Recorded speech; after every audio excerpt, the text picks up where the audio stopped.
All right. Hey, everyone. It's good to see an opportunity that we have again to touch on the topic of the scripture. It's one of the most popular topics that we deal with here at CityLight Seattle because most of the questions that we have come in are dealing in that realm.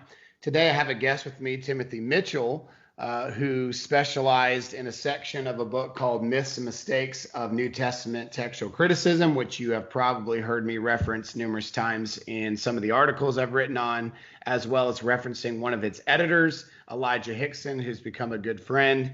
Also, you've heard me use names like Peter Gurry, who's the other editor of this as well.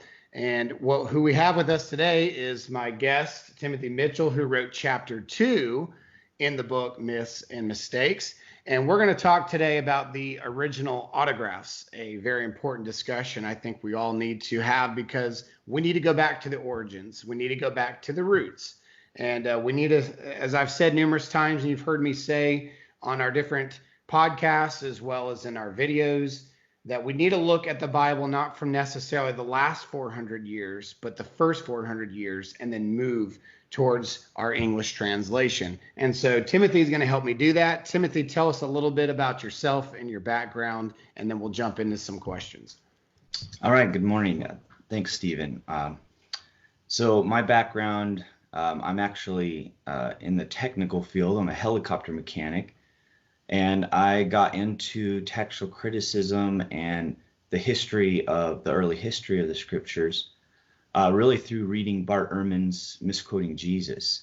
As a young adult, I read it and was really challenged in my faith. And I had already had some biblical training, but not too much academic side of it. It was more just studying the scriptures, which was great. And it really challenged my faith, and it caused me to start searching sources. My dad was a big part of this. He's a pastor. And I ended up going back to school because I was spending a lot of time researching and ended up getting a bachelor's degree, a master's, and now I'm working on a PhD in textual criticism at the University of Birmingham in England. And I'm working on a particular group of medieval Greek manuscripts called Family Pi, and I'm about halfway through my studies there right now. All right. Well, that's interesting that Ehrman turned you on to this interest. Usually he turns them on to the other side. It's amazing that you ended up on this side of it. It didn't shake your faith to the point where you ended up falling into some of the thinking on that wave. Can you fill us in a little bit on that? Where the biggest turn was for you not to follow Ehrman's trail? Well, honestly, I had a few dark days there where I really was questioning my faith. I think James chapter 1, where it says that we are to ask when we're going through trials, and God will give us knowledge without doubting. And I really clung to that. And I think, honestly, a big turning point was when I read Harry Gamble's Books and Readers in the early Christian church, or something along those lines. I can't remember the title exactly. Highly informative, and it really talked about publication, how in the Greco-Roman time in the 1st century, 2nd century, and so how books were published, how they were composed a little bit. Talked about libraries. A fantastic book. Highly recommend it. And really opened my eyes to that there was more to it than what Ehrman was talking about. Not that he was being deliberately deceptive or anything, but a lot of times textual criticism focuses on the text itself and not necessarily the wider book culture. It's just a lot to cover, so a lot of times it's not talked about a lot. So that really piqued my interest, and it was through that I kind of came up with an answer to my own question. And that question is from the time of the earliest manuscripts that we have, P66, P75, to the time that the New Testament books were written, the Gospels in this case, that time, maybe 100, 150 years or so. What governed the text? Why was it? How can we be sure that it was a stable stabilized text. So the avenue that I kind of came up with an answer for that was in the realm of how books were circulated. You could call it publication, but you have to be careful about using that word because that's kind of using a modern term to describe something in the past that was a lot different, looked a lot different. So that's where I found my answer. And I actually have an article coming out in the Journal for the Study of the New Testament that kind of articulates this argument. And that's basically my answer to my own question, to my own doubt. So that's where I'm at. No, that's great. And when you get that article out, please send it to me and I'll make sure to post it as well. And kind of keeping with what you just said, Ehrman has caused a number of people that we know to be shaken, and we know some who have actually fallen off into that wave of thinking altogether. I've met with numerous people who are now professing atheist or at least agnostic because of his work. I mean, guys that are 19 years old, 20 years old, grew up in a pastor's home, similar to how you did. But there are still some people there that we are discussing this with who are still struggling that will watch this video. Give me about a 30-second answer about what you would give. What kind of advice would you give that person that's going to watch this who's where you were at that time? They're still struggling. Well, I would say continue to read widely. Textual criticism is a huge field, and I would definitely focus on the early period of copying and circulation. And I would say that in the end, the answer is that books were circulated mainly through community, a community of readers. And it would, let's say if you had a book and I wanted a copy of it, I would simply borrow it and then make a copy of it. So in that kind of environment, it would be very difficult for me to make any kind of major textual change and not have that come to light in that same community that's circulating these documents.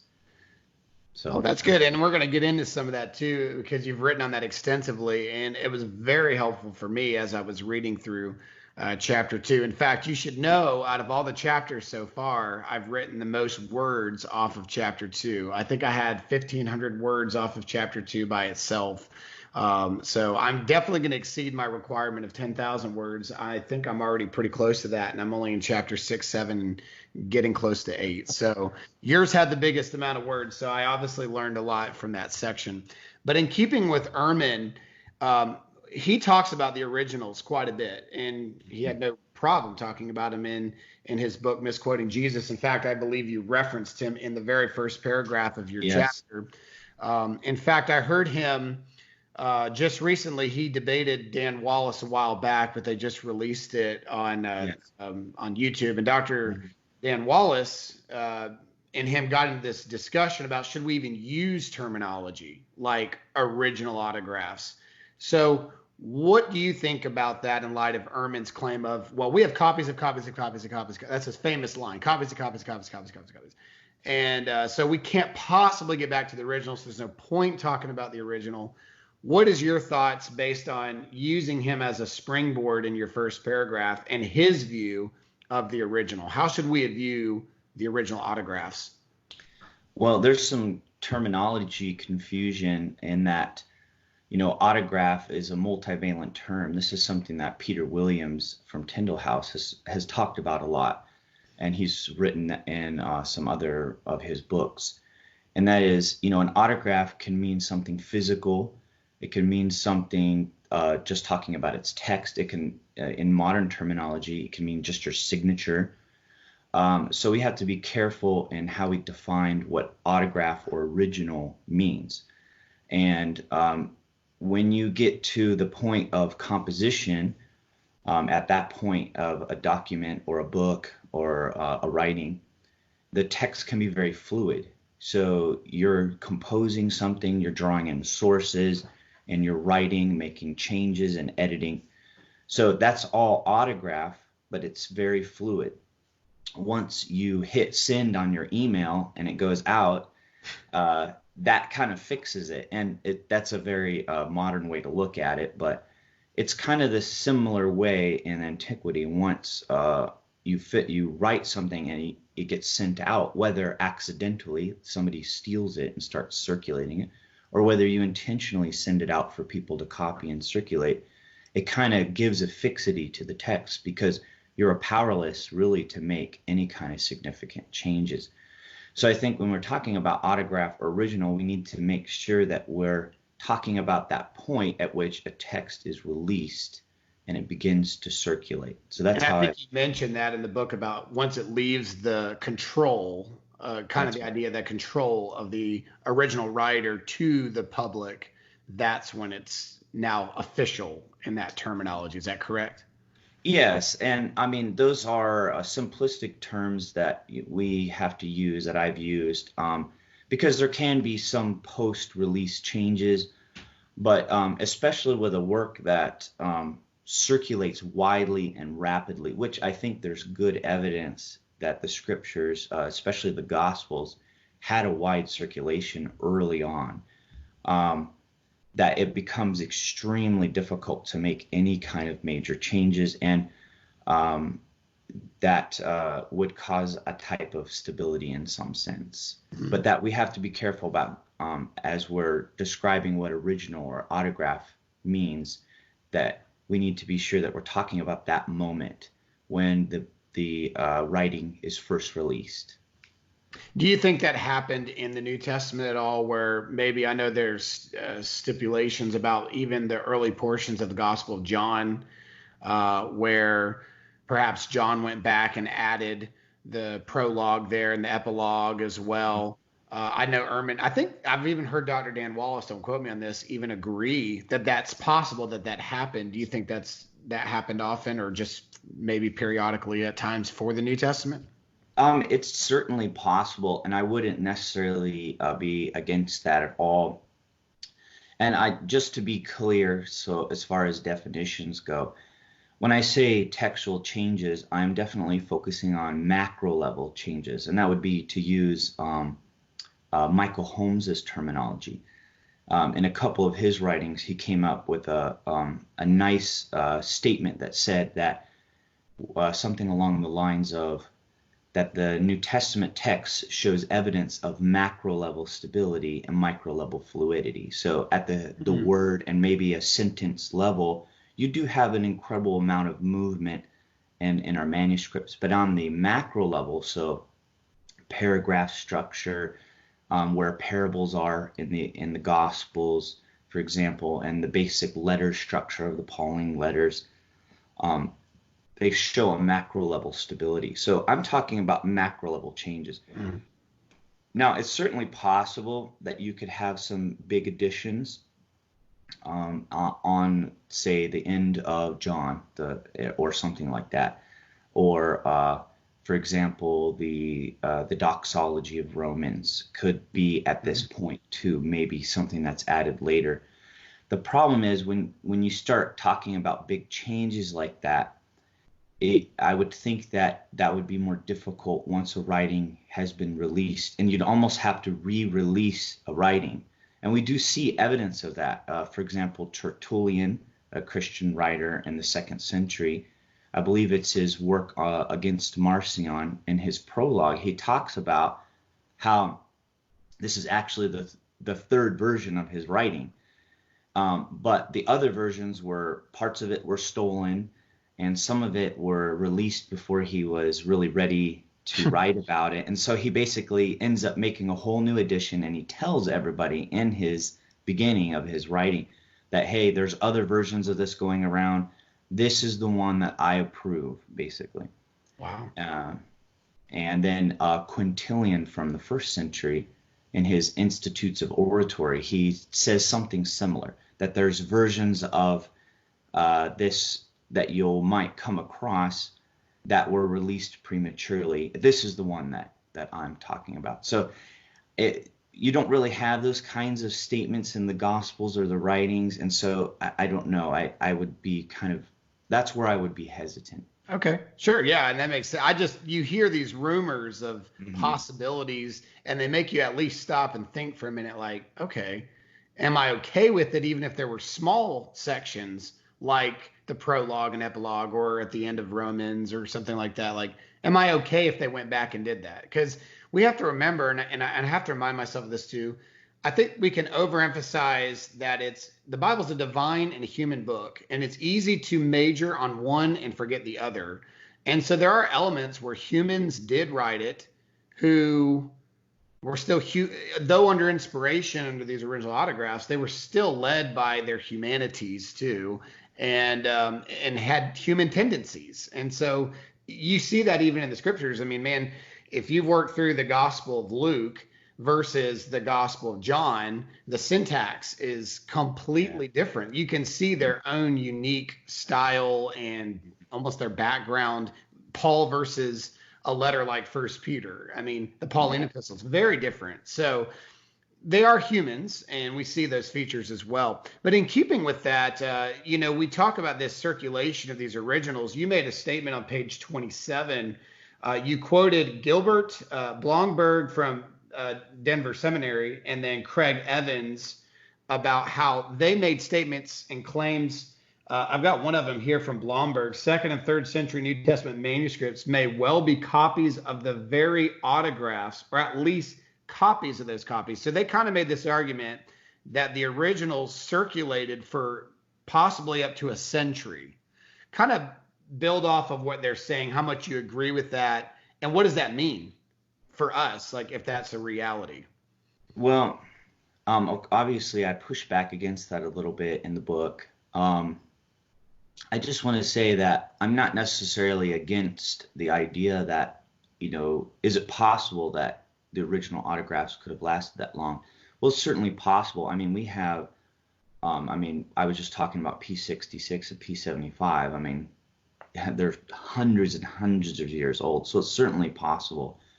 But there's a few things that I am hesitant on. One is that those kinds of long-lasting manuscripts, I think, are the exception. They're exceptional. They just happen to. A lot of it's by chance, or definitely, I'm not going to say God's hand wasn't in there, in His sovereignty, but those are changes of environment and location that we happen to have these. And so to kind of take something that's highly exceptional and make it general is where I have the problem. Okay. Especially when you have something like that we have with the New Testament, where these are with the Gospels especially, where you have a writing that circulates quickly and widely in a community. It would be difficult to see something like that lasting very long.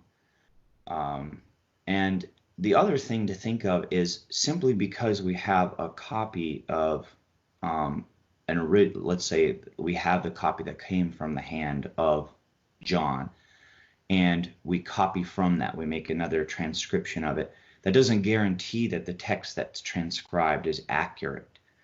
So that's a whole other question of accurate copying. So you can have an autograph right in front of you, straight from the author, and yet you make a whole bunch of blunders, and you could actually introduce a whole bunch of mistakes. And there's some examples of that in the primary sources. Like Cicero talks a little bit about where some of his books are being copied horribly, and he has no way to control that, for example. I know that's touched on numerous times throughout the book by almost all of you have made that statement, because you kind of hear that myth from people like, well, older's always better. Well, not really. Yeah.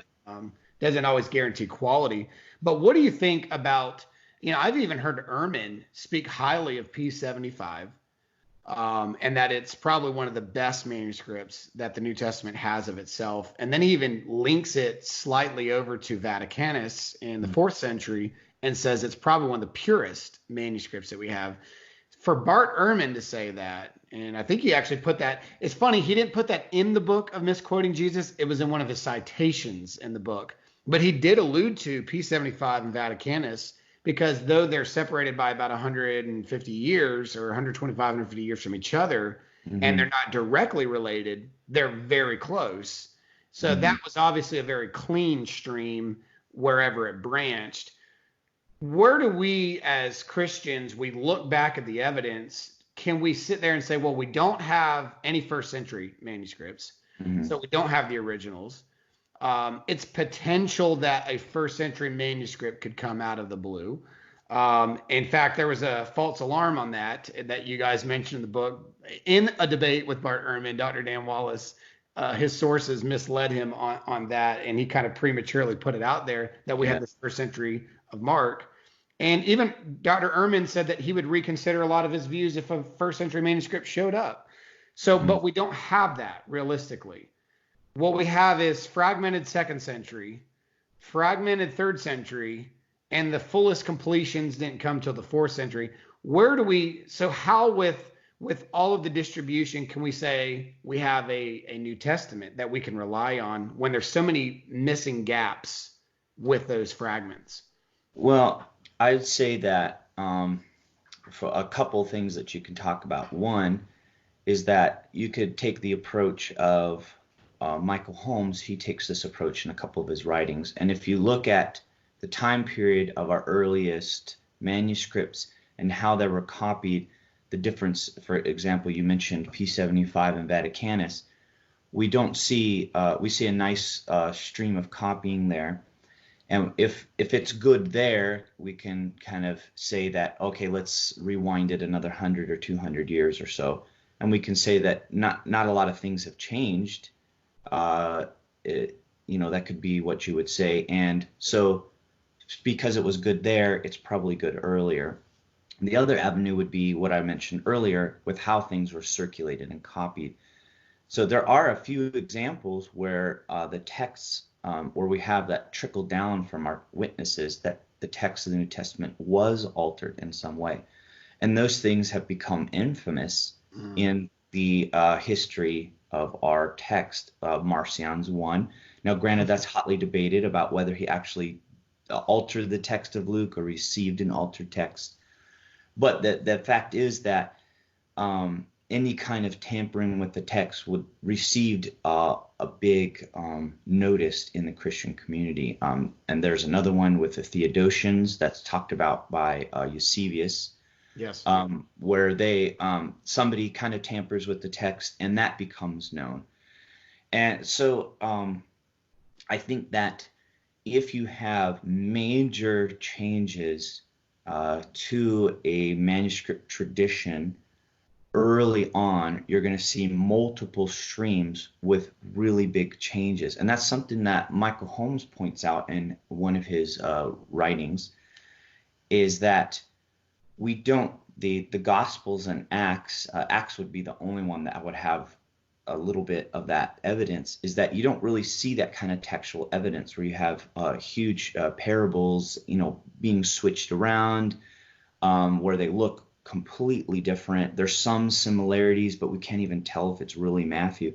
What's interesting to me is that we can pick up a fragment of the Gospel of John or Matthew out of the desert with just a verse or a fragment of a verse, and we know exactly, we assume exactly what book it comes from because the text is so close.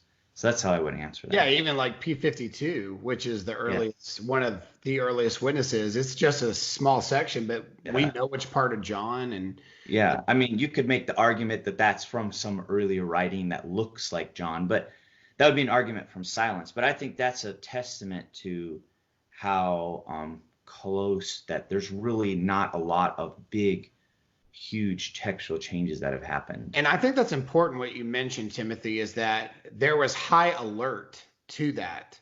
Like when there were major changes, you mentioned Marcion, like people were, whoa, hey, this is corrupted. People started talking about church fathers, patristic writers started writing, there's a stream over here that's corrupting the text of Luke. Those things it's like the churches were so familiar with the genuine one. If anything that was altered came in, they instantly had something to say about it. And I think that's important because that means the churches were well aware of what was being circulated.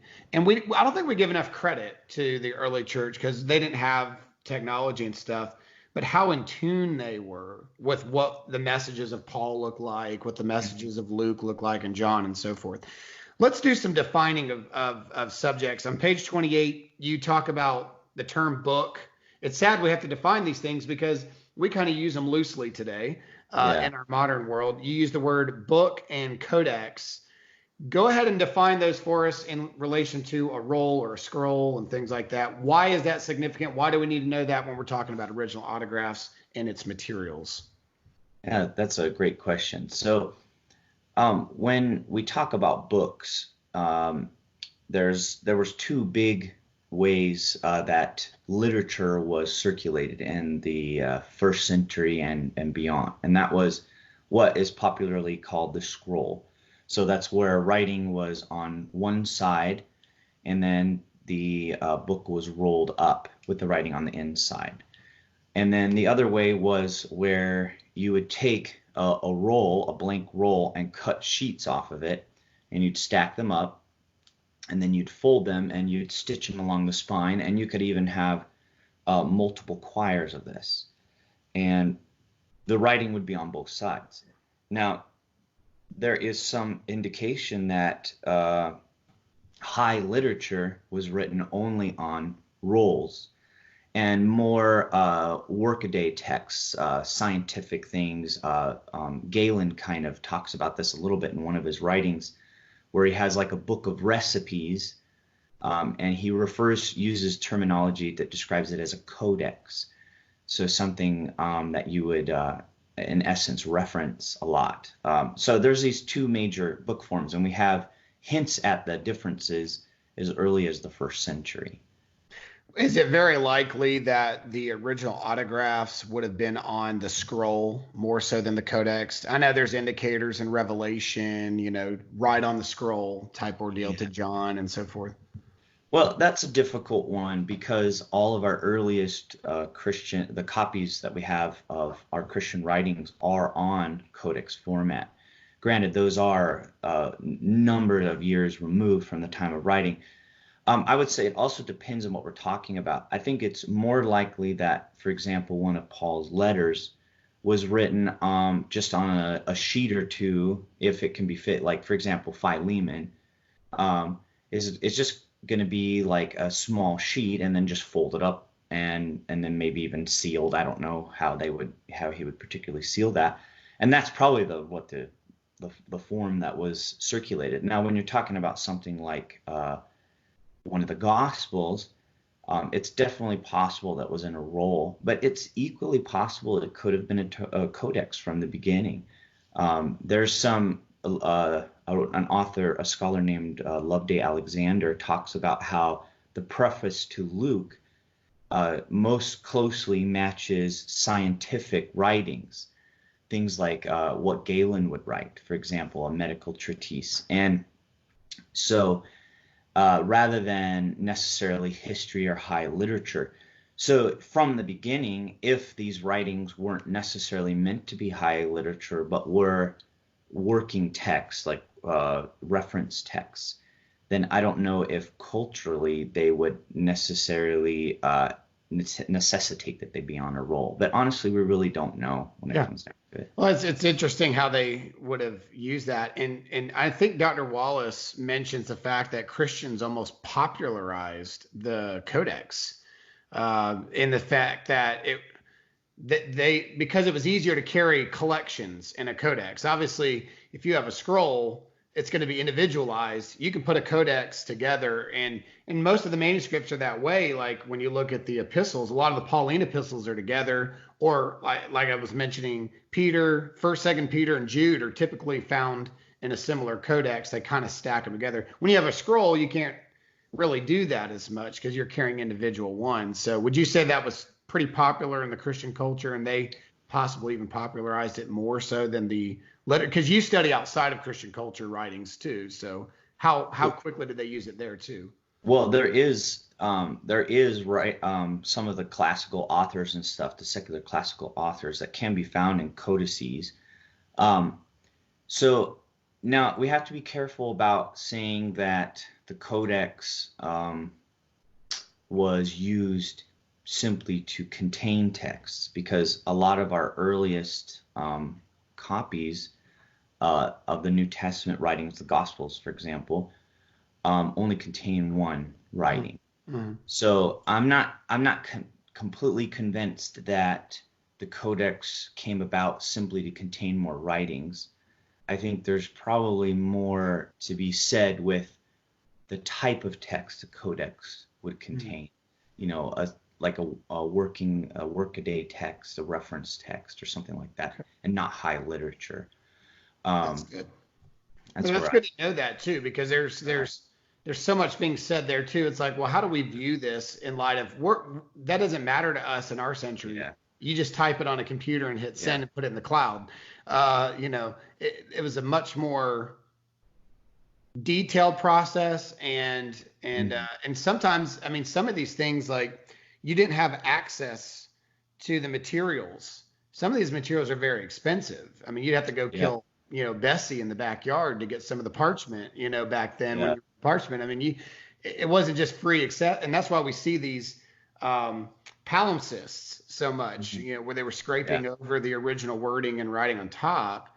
I mean, that happened throughout the centuries too, because the amount of access they had to these materials was very limited at times, and I'm pretty sure papyri was not like cheap, and it wasn't like it just anybody had it just sitting around on their shelves at home in big stacks ready to use whatever.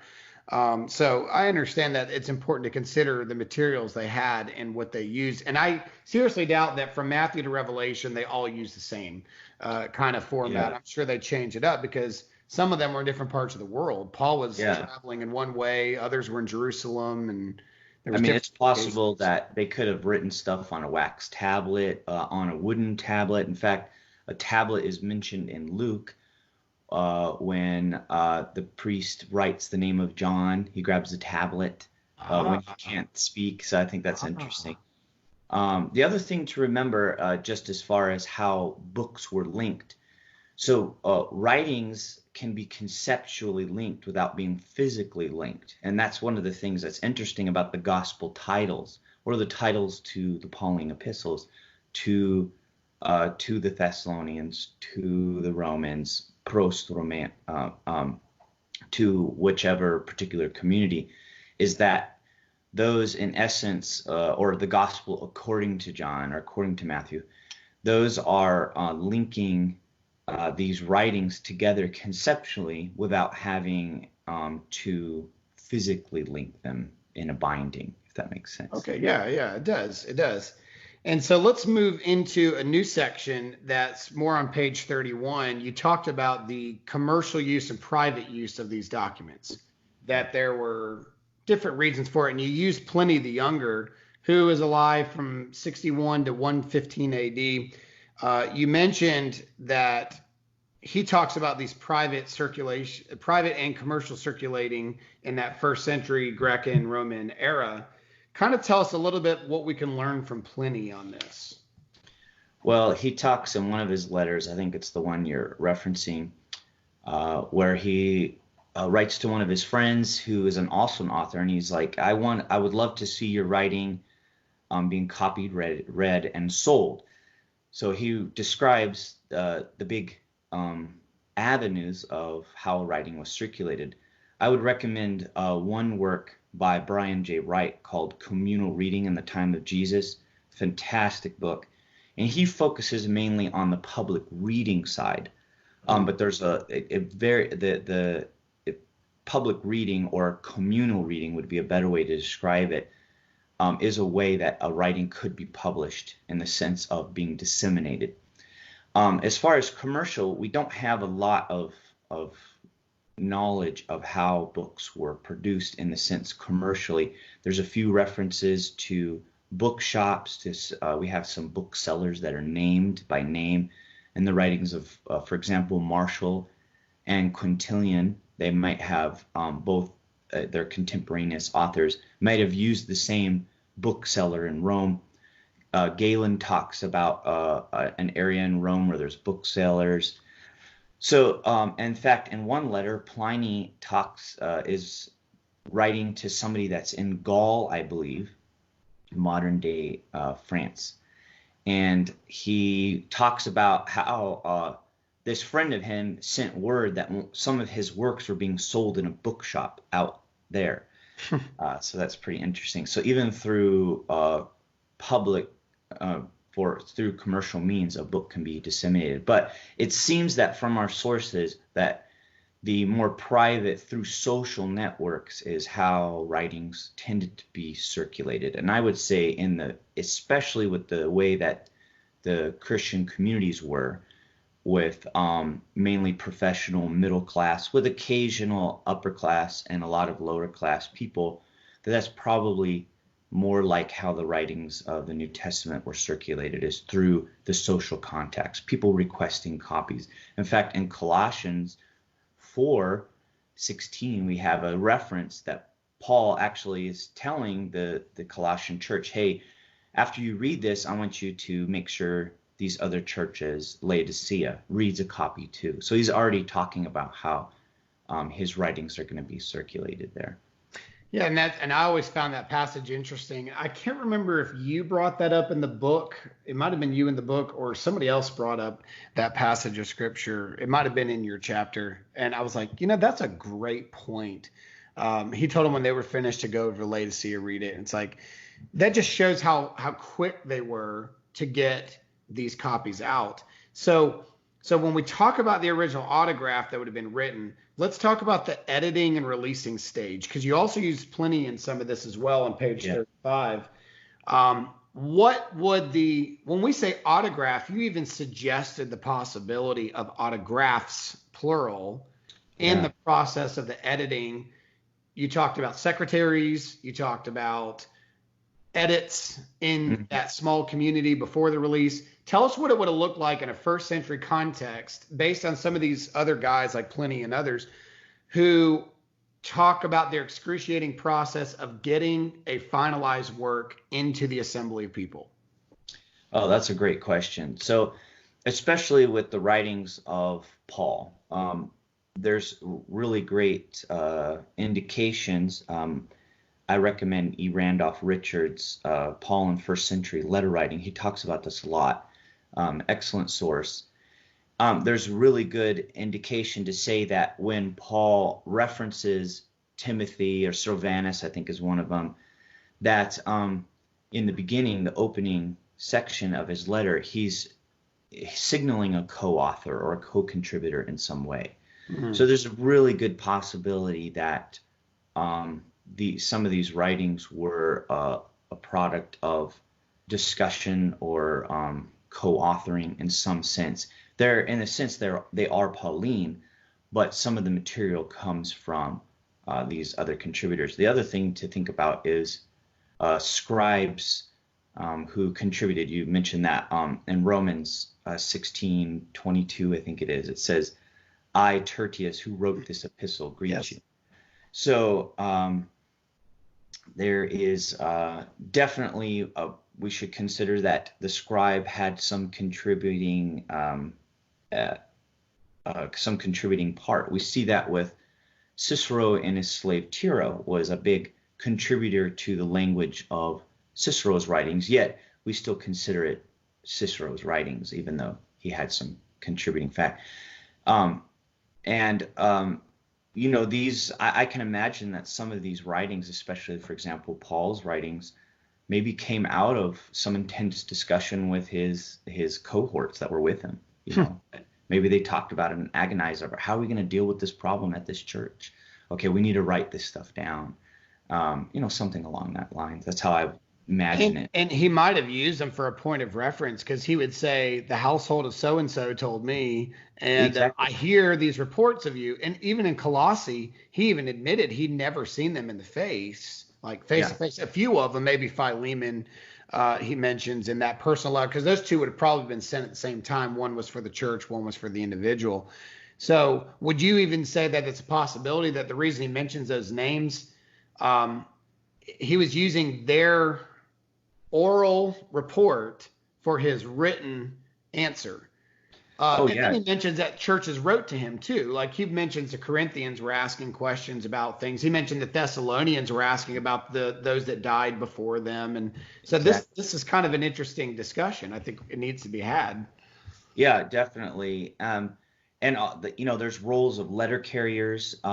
Peter Head from he's at Wycliffe Hall in Oxford. He's written a lot about this. He has a great work in the Journal for the Study of the New Testament. I think it's called Named Letter Carriers in the Oxyrhynchus Papyri. But where he talks about that, there was a big interchange between the churches, and you see hints at it. For example, Tychicus is a letter carrier that's brought up in a couple of Paul's writings.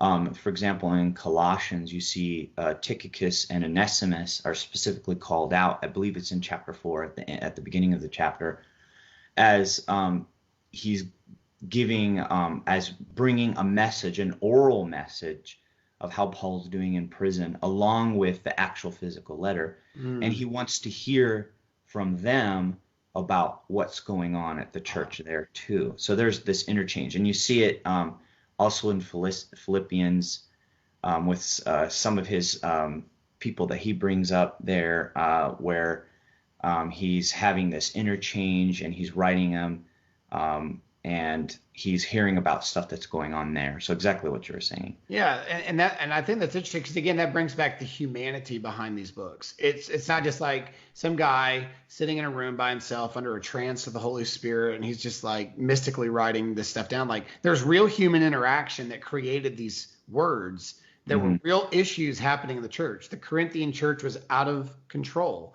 The Thessalonian church was under persecution and struggling what to do and how to think about resurrection, how to think about those that die. So these are real questions, and he was answering real concerns that we share those same concerns today. And they were miles and miles apart from each other. They weren't talking on the telephone. It wasn't after a text message he read that came on his phone or an email he checked. It was mostly word of mouth, and then people handing letters over, back and forth and exchanging. And that person must have been trustworthy. And I think people even suggest, like Romans, that perhaps Phoebe was one who delivered, and who was a woman. And, which is amazing. And that's great. That means she must have been a trustworthy individual for Paul to even trust a letter with her.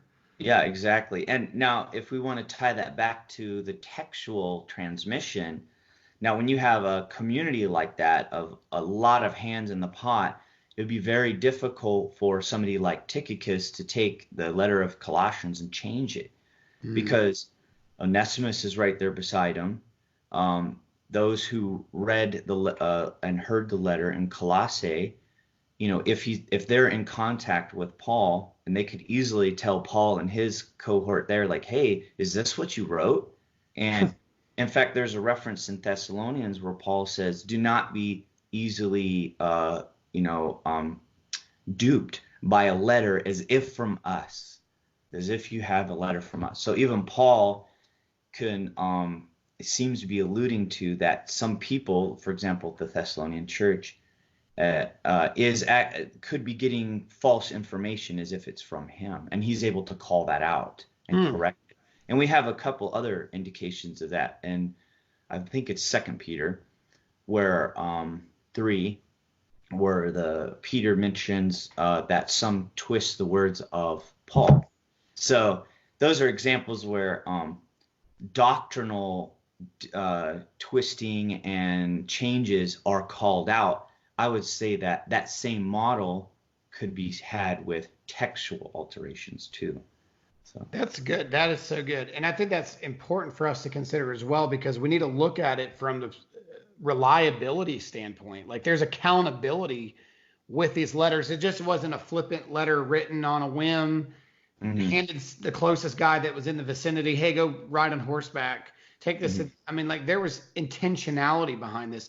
And so with that, a author, from what I understand, what I gathered from numerous sections in here, there were ways where it went wrong and it went bad, and authors were insulted by something being misconstrued, or anybody taking their work and corrupting it or selling it, finding out, hey, somebody's selling your stuff up here. And, we see examples where stuff was pre-released. I think you even give an example of a petition made to an Egyptian prefect or something like that in the book as well. Like, there's all kinds of scenarios in history where it's like, hey, for somebody to tamper with your original words that you had in there, like that was an insult almost to the character of the writer. Yeah.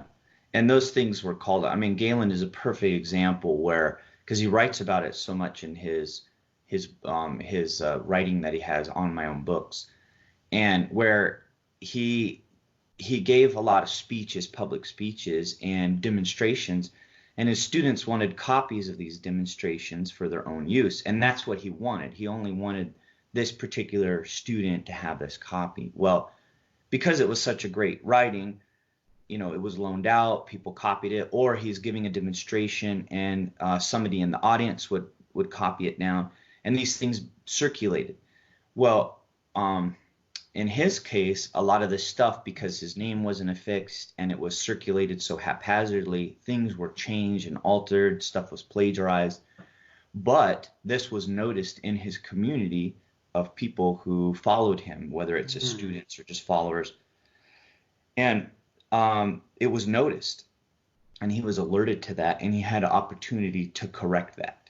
And there's other examples much later than the time we're talking about, where, for example, in Jerome, in his epistle 106, I think it is, he gets a letter from somebody all the way across the Mediterranean, I think near the Black Sea, if I'm remembering, about Jerome's translation of the Psalms. And they ask him all these textual, very detailed textual questions, and then his epistle is a response to that. And this is at a time, something like at least 10 years, I think it might have been 20, I can't remember it's like 20 years after he does this. And these people are able to contact Jerome and have detailed textual questions answered by him. So, I mean, we have to be careful about, reading that back in. But if to go back to Paul, if we have in his time people raising doctrinal questions about what he said or wrote, I think in that same type of environment, you could easily ask a textual question as well, like, oh, that we have this copy here where it says you said this, where this Pauline community could be, no, that's not what our copies say. And I think that's important because Ehrman emphasizes throughout his book, and even in numerous discussions I've watched him in, like how careless, the word of God was distributed to illiterate people, farmers, almost like as soon as it left Paul, we don't know what could have happened to it. It could have, and just from the view of the Greco-Roman world, and knowing the Christian communities and the history that we've seen throughout the ages, how they even called out errors like you're talking about, or even the example, Jerome. It's not just one example. There's so many examples, Christian and non-Christian communities who it's almost like, I'm not saying Ehrman's ignorant. He's one of the most intelligent beings in this field, but it's almost like he's neglecting to look at how it would have been done. And I think that's why I appreciated your chapter the most. You touched on something out of all the textual criticism that I've read, and I'm not saying I've covered the whole realm, but like nobody, except for a couple names that you listed, and I've gone back and looked, you talk about Holmes quite a bit, like outside of them, there's really not a lot of people actually starting there. And that's why I wanted to do this video. Let's start with the original autographs. What did it look? We're always talking about this. Well, which manuscripts are better? Which stream of manuscripts are? Let's talk about the origin. How controlled was the original autograph there? And how often was it distributed? And then you, again, potentially mentioned the idea of autographs, plural, not one. And you use the example on page 40 of a non-canonical book called The Shepherd of Hermas. And I love that. Let me tell you why. Because most of my study, though I do textual criticism in one aspect of my studies, I'm also in canonicity. So The Shepherd of Hermas is a very closely near and dear to my heart kind of book, because it's one of those early writings that eventually showed back up. I believe Tischendorf found Sinaiticus. It was attached at the end of there, so we're able to read it again. It was kind of lost in history, but people say, well, why read books like that? They're not scripture. Well, because they're history. Like even the heretical ones, like the Gospel of Thomas, like we can learn a lot about that time period. Oh, yes. Theology being passed around, the perversions like you're talking about. I wrote a 22,000 word research paper on the Gospel of Thomas and covering some of the stories that he deals with, like the 99 sheep that were left for the one, and how twisted it became by the time the Gospel of Thomas was written, which I think is early 2nd century. And then you have books like the Shepherd of Hermas, though, over here, who actually help us. And I've said this to numerous people that say, why read them? Because there's things in them that can help us understand a bigger picture of that time period. Cities, names, locations, and also styles of writings. And you mentioned the little book in the story. You're given this little book, and he tells them to do something with this little book. And you're saying that this reference could actually give us maybe a better understanding of how it would have looked to distribute. All right, so you got the small community that's kind of controlling the letters and maybe even discussing amongst themselves, editing. Now it's time to give it out to the public. Does a writing like that give us an indicator of what it looked like in the late 1st, early 2nd century, of how the distribution would have taken place? Yeah, I definitely think it does. We have to be careful because we just don't know. Right. But I think it's a good picture of how a book might have been distributed that gives us some more detail. Because it talks about here, I'll just read it. It says, "Therefore you will write 2 little books, and you will send one to Clement and one to Grapte. Then Clement will send it to the cities abroad, because that is his job. But Grapte will instruct the widows and orphans. But you yourself will read it to the city along with the elders who preside over the church." So I think it's interesting that you have both the communal reading and actual copying and distributing both mentioned there, which I think coincides well with Colossians 4, because it implies both copying and reading in Colossians 4:16 with Colossians, because he says, read this out also.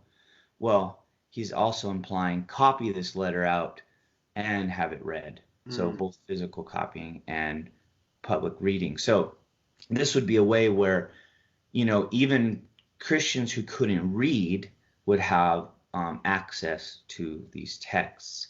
And now this is where I think that I'm not sure how this would look as far as when it comes to inspiration or inerrancy, with the idea of multiple autographs. At what point does God's superintending divine interaction with the writing, when does that end?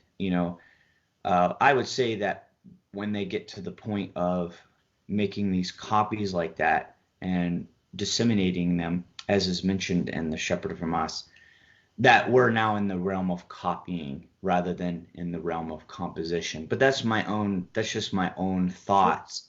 And honestly, I really don't know. Could God have, divinely controlled these initial stages? I don't know. That's a question that I'm not sure we can answer for sure. Well, with that, there's also, you gave examples of, I think Cicero, perhaps writing to Atticus, if I remember correctly, on page 41, you mentioned even an example in a non-biblical sense. There was correspondence going on, personal correspondence with his longtime friend Atticus. Apparently these letters were collected from the family archives of Atticus and published around 100 years after Cicero says. Talk about why that's significant and helps us maybe look at this in the New Testament differently too. How does that help us looking at that? Because that's early. That's early 2nd century. Why does that help us to know things like that too? Well, I'll give an example. One of them is that there seems to be a different textual history when it comes to the pastoral epistles and when it comes to the like 1st and 2nd Timothy, and the more what you would call undisputed letters like Romans and 1 Corinthians. For example, P46, an early collection of Paul's letter, does not have 1st and 2nd Timothy in it. Now, I think one way to have that this whole account with Cicero and Atticus can kind of illuminate this is that with Atticus, these are very personal letters. And for whatever reason, the circumstances, Cicero didn't always make copies of them. And so it's possible that we have something similar with Paul's letters, where some of them, because of his circumstances, maybe because he was in prison or he's in the midst of traveling or some circumstance where he is unable to retain a copy of the letter. And so I think that could be the possibility with, for example, 1st and 2nd Timothy.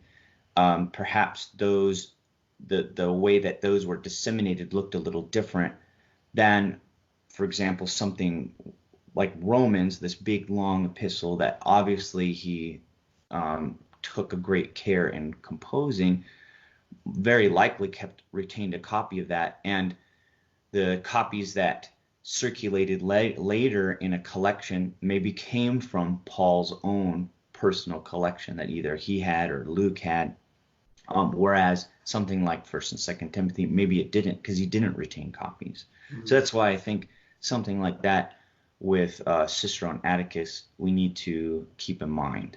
Yeah, and that helps us more so because, like you said, those were personal letters to an individual rather than, and even in Colossians, like I said, it's very likely Philemon and Colossians were sent together, and Philemon probably wasn't read out loud the same way Colossians was over in Laodicea. Exactly. Because it was written personal, which thankfully we're able to now partake of and read, but that kind of helps us with an idea. I got 2 more questions and then we'll let you go. Appreciate your time. Yes. You were talking about the author's copy or his own copy, and you kind of alluded to that in the statement. And I messaged you, I think one of the first times I ever messaged you, I talked to you about something I had written on in, it was actually more for canonicity than it was textual criticism, on 2 Timothy chapter 4, when Paul's at the end of his life, finishing his last letter, he asks to be brought to him his books and the parchments. And that parchments is really not a Greek word. It's a transliteration from a Latin word.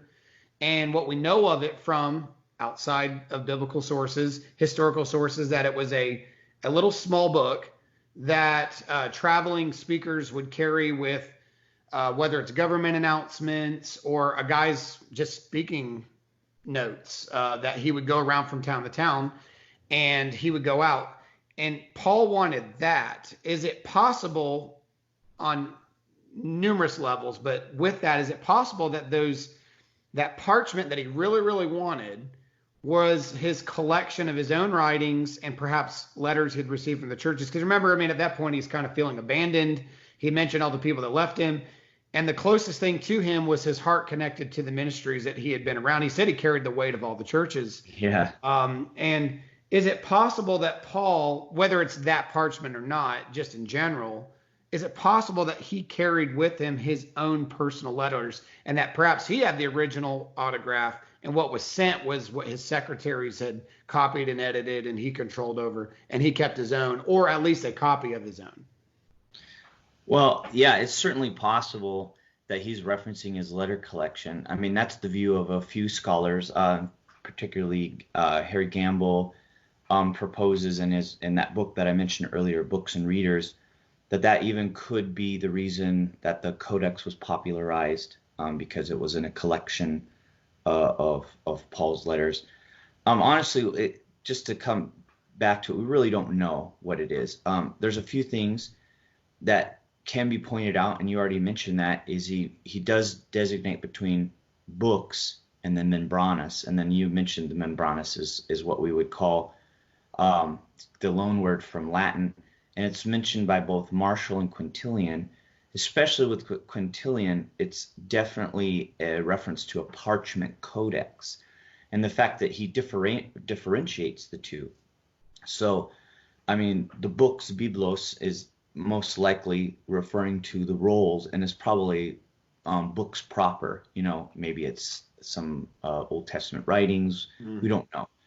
But yes, this membranus, I would definitely say, would probably be either letter collection, his correspondence. Maybe it's even some of his own. I mean, we see things like tax receipts.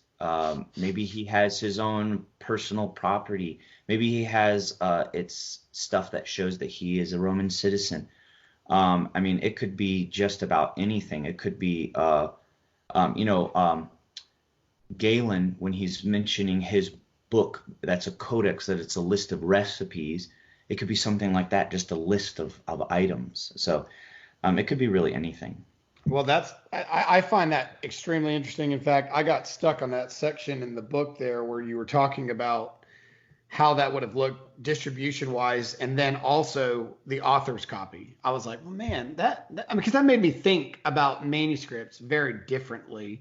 And I mean, we do it now. I mean, we do it on computers. Like when I write a research paper and I send it to a professor or dean at the seminary I'm at, I keep a copy on my computer. He's not getting the whole thing. Like and I know that we're doing it on a computer, but of course you want your own work because especially Paul who wrote often, you could easily forget, like, did I say that to the Philippians or did I say that to the Colossians? You need a point of reference. I mean, Yeah. I'm sure And he had a some of great the mind and material, all.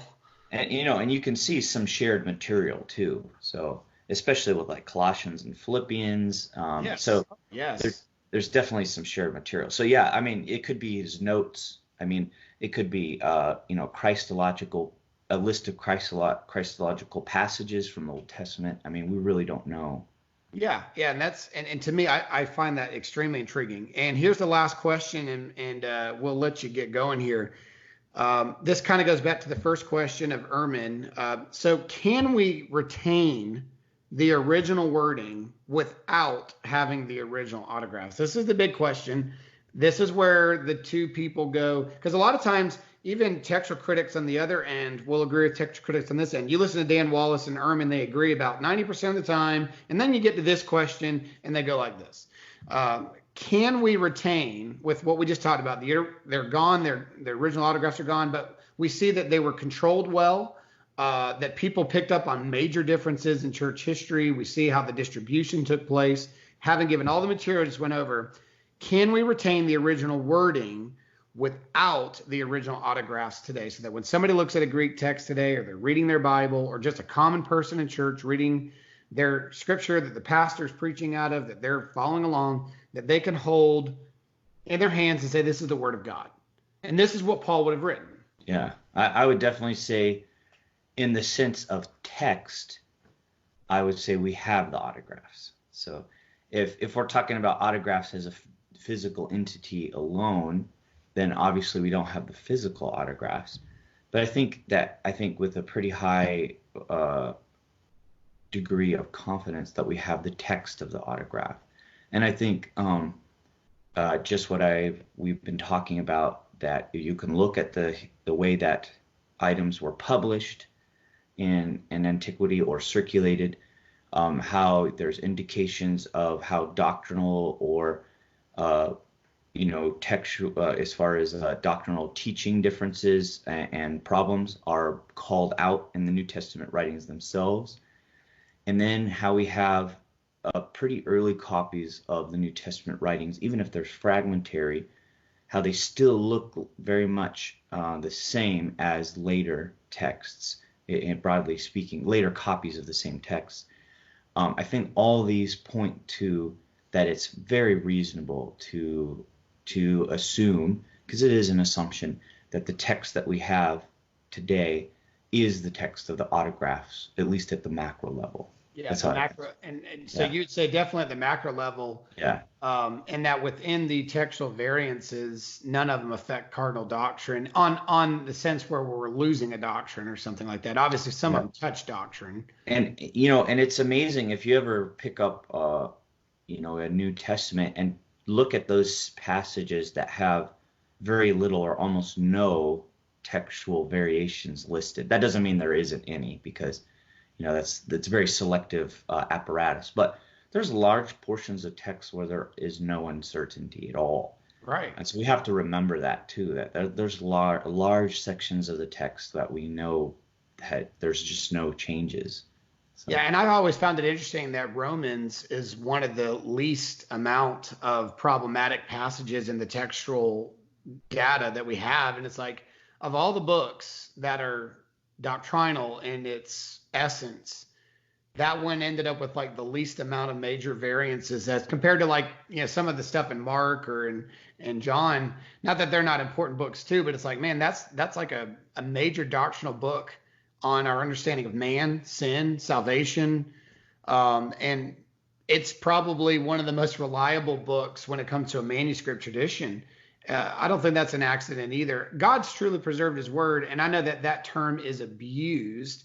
Yeah. But we do believe God has preserved his word in the body of manuscripts. And we believe that a copy of it that's accurate is a representation of the word of God itself. And that these were people's Bibles at one time as well. So Timothy, I thank you for coming on. And if you're in seminary, or you're a Bible college student, or you went to seminary, or you even have any interest, it's guys like Timothy that give us this kind of information so that we don't have to do the extensive amount of research. Now, I say we. Somehow I find myself doing this kind of research myself, but everybody has a job, everybody has something they're doing, and sometimes they don't have the time to go into this kind of depth like Timothy did to do the research, to study Cicero. I don't know how many people watching this have studied Pliny the Younger, Cicero, and guys like that, but it's important to know these things. And if you don't have the time to do the study, all the citations, they did a great job. Elijah Hickson, Peter Gurry, and a whole group of guys wrote chapters in this book, Myths and Mistakes of New Testament Textual Criticism. If you don't trust their words because you're skeptical, all their citations are at the very bottom. You can look at all the references. Timothy had mentioned numerous names here. Those names are also listed at the bottom. You can go back and research those quotes yourself. You don't have to take Timothy's word for it. You have to take Elijah's word for it. Go back to the sources. Study them yourself. See for yourself how it looked, what it was like. Don't just read Bart Ehrman and assume he's right. But don't just read Elijah Hickson and Timothy Mitchell and Peter Gurry and Dan Wallace and assume they're right. Assume that you're going to pursue truth, and whatever the truth lands at, believe it. And we happen to believe, and I know Timothy would agree with me, that if you pursue the truth, you're not only going to find the New Testament scriptures to be reliable, but you're going to be pointed to the Lord Jesus Christ himself. And he is the full embodiment of truth. He is the truth. And we believe that you're going to find joy at the end of that journey. Don't be afraid to search the truth. It may be unpopular. You may have to change your view a little bit. You might have to reword some of your statements or what you've always stated. But at the end of the day, you're going to have a defendable position against the skeptic and critics of the world that are trying to get you to doubt your Bible and trying to get you to say it's not reliable. We don't even know if it's from God or from the apostles. We can combat these things by doing our due diligence to study. Timothy, thank you so much. I'll give you a closing statement, and then we'll end on that. Well, thanks, Stephen, for the opportunity. And yes, I highly recommend the book. Despite my chapter, it's got a lot of great stuff in it. Honestly, if I had had a book like that in my early stages, I told this to Peter Gurry that I'm not sure I would necessarily have gone down the path of a PhD. So it answered a lot of my questions. So wow, that's incredible. Well, thank you for coming on, Timothy. We really appreciate it.